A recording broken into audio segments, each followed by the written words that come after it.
Instituto Técnico Start. Você está assistindo o curso de NR35, Trabalho em Altura, aula 07. Vamos aqui nessa parte da continuidade na leitura da NR35. Aqui estamos no item 35.4, que fala sobre planejamento, organização e execução. Olha lá, todo trabalho em altura deve ser planejado, organizado e executado por trabalhador capacitado ou autorizado. Todo trabalho aí tem que ser, meus amigos, planejado. Não pode ser realizado nenhum trabalho sem planejamento. Olha lá, considera-se trabalhador autorizado para trabalho em altura aquele capacitado cujo estado de saúde foi avaliado, tendo sido considerado apto para executar essa atividade e que possua anuência formal da empresa. Ou seja, existem 3 pilares para considerar que o trabalhador está apto para trabalhar em altura. Primeiro, ele tem que ter um curso de NR35. Segundo, ele tem que fazer um exame que comprove que ele não tem nenhum tipo de doença que vai impedir ele de realizar trabalho em altura. E por último, a empresa vai ter que autorizar ele para realizar esse trabalho em altura. Ou seja, após esses 3 itens, ele pode já executar o seu trabalho em altura. Tudo bem?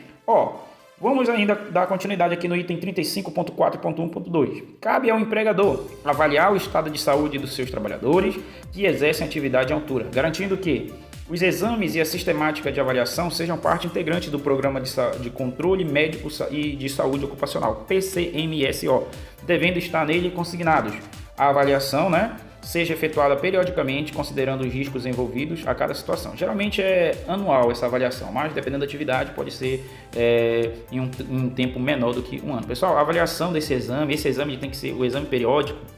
Algumas empresas, isso pode ser um pouco polêmico, porque tem algumas empresas que estão fazendo exame periódico apenas uma entrevista, e aí não faz nenhum tipo de exame.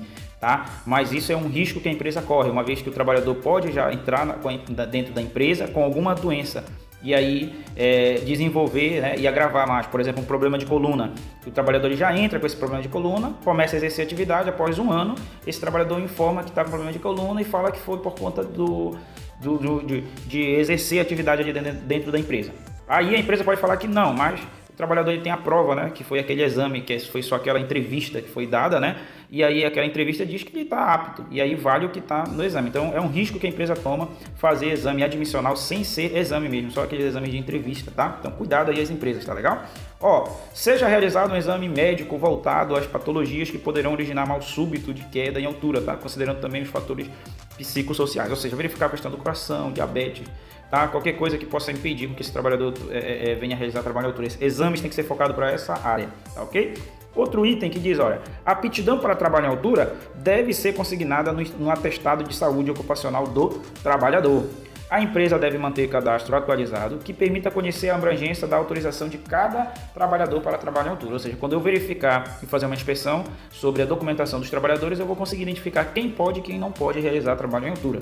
No planejamento do trabalho, deve ser adotadas de acordo com as seguintes hierarquias. Olha lá, quais são a hierarquia para trabalho em altura? Esse aqui é um item que eu considero um dos mais importantes. Olha lá, a primeira medida para trabalho em altura, medidas para evitar trabalho em altura, sempre que existir meio alternativo de execução. O que isso quer dizer? Toda vez que você for realizar trabalho em altura, a primeira medida é não trabalhar em altura. Não quer dizer que você não vai trabalhar no nível acima do solo, mas quer dizer que você vai eliminar o trabalho em altura. E o que é trabalho em altura? Acima de 2 metros e com risco de queda. Ou seja, ou você elimina aquele risco ali de queda, o risco do trabalhador caindo, ou seja, elimina ou então elimina os 2 metros ali do nível inferior, tá bom? Então, essa é a primeira medida. Isso acontece também na NR10, que fala sobre eletricidade.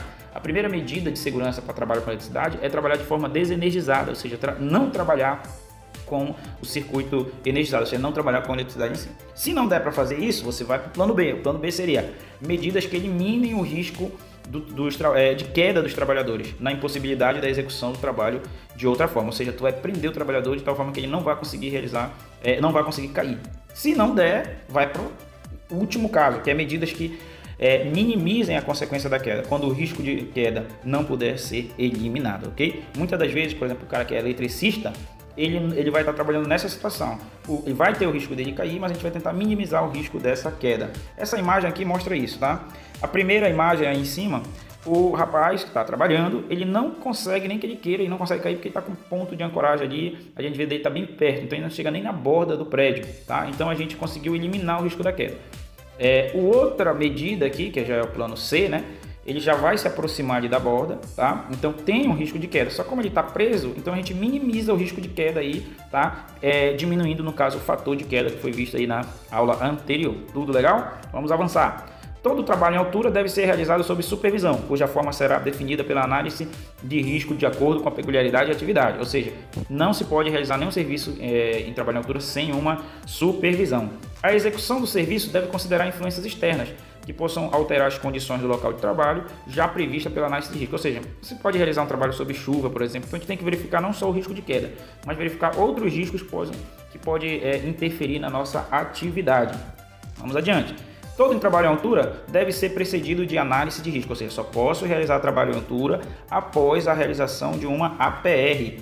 A análise de risco deve, além dos riscos inerentes ao trabalho em altura, considerar, olha lá, o local em que os serviços serão executados e seu entorno, o isolamento e sinalização do entorno da área de trabalho, o estabelecimento do sistema de pontos de ancoragem, verificar se o ponto de ancoragem está ok ou não, tá? As condições meteorológicas adversas, a seleção, inspeção, forma de utilização e eliminação de uso do sistema de proteção coletiva e individual, tá? Limitação no caso, né? Atendendo, né, as normas técnicas vigentes, as orientações dos fabricantes e os princípios da redução do impacto e dos fatores de queda.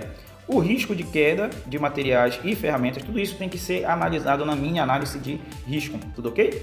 Os trabalhos simultâneos que apresentem riscos específicos, o atendimento aos requisitos de segurança e saúde contidos nas demais normas regulamentadoras, os riscos adicionais como animais peçonhentos, o sol e por aí vai, tá? A eletricidade também é um risco adicional, tá?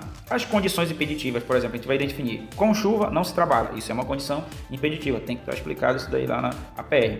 As situações de emergência e o planejamento do resgate, primeiros socorros, de forma a reduzir o tempo de suspensão inerte do trabalhador.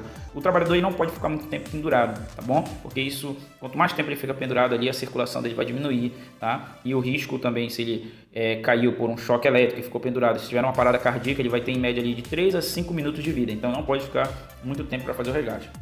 O trabalho em altura já tem que estar prevendo como é que vai ser feito esse resgate do trabalhador, tá ok? A necessidade do sistema de comunicação, verificar se vai usar sistema de comunicação ou não, e a forma de supervisão, como é que a gente vai supervisionar a atividade. Todo trabalho tem que ser supervisionado, ok? Ora, para as atividades rotineiras de trabalho em altura, a análise de risco pode estar contemplada no respectivo procedimento operacional. O que é o procedimento operacional? POP. Ou seja, de um lado tem o POP e de outro lado pode estar colocando ali a APR, tá? Os procedimentos operacionais para as atividades rotineiras de trabalho em altura devem conter no mínimo, ou seja, o POP, as diretrizes e requisitos da tarefa, orientações administrativas, detalhamento da tarefa, as medidas de controle dos riscos característicos à rotina, as condições impeditivas, os sistemas de proteção coletiva e individual necessário, as competências e responsabilidades. Tudo isso tem que estar lá no nosso POP. E por último aqui a permissão de trabalho. As atividades de trabalho em altura não rotineira devem ser previamente autorizadas mediante a permissão de trabalho. Para as atividades não rotineiras, as medidas de controle devem ser evidenciadas na análise de risco e na permissão de trabalho. A permissão de trabalho deve ser emitida e aprovada pelo responsável pela autorização da permissão, disponibilizada no local de execução da atividade e, ao final, encerrada e arquivada de forma a permitir a sua rastreabilidade. Cada PT tem que ser aberto, não pode abrir uma PT durante uma semana. Para cada dia tem uma APT ali, ok?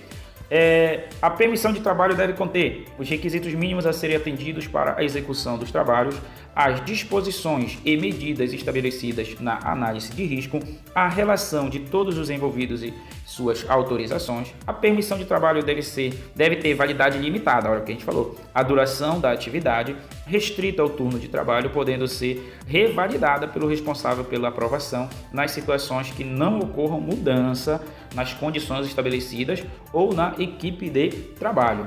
Parabéns por escolher a Start. Dúvidas? 91 98101 3586. Sistema de Ensino Start.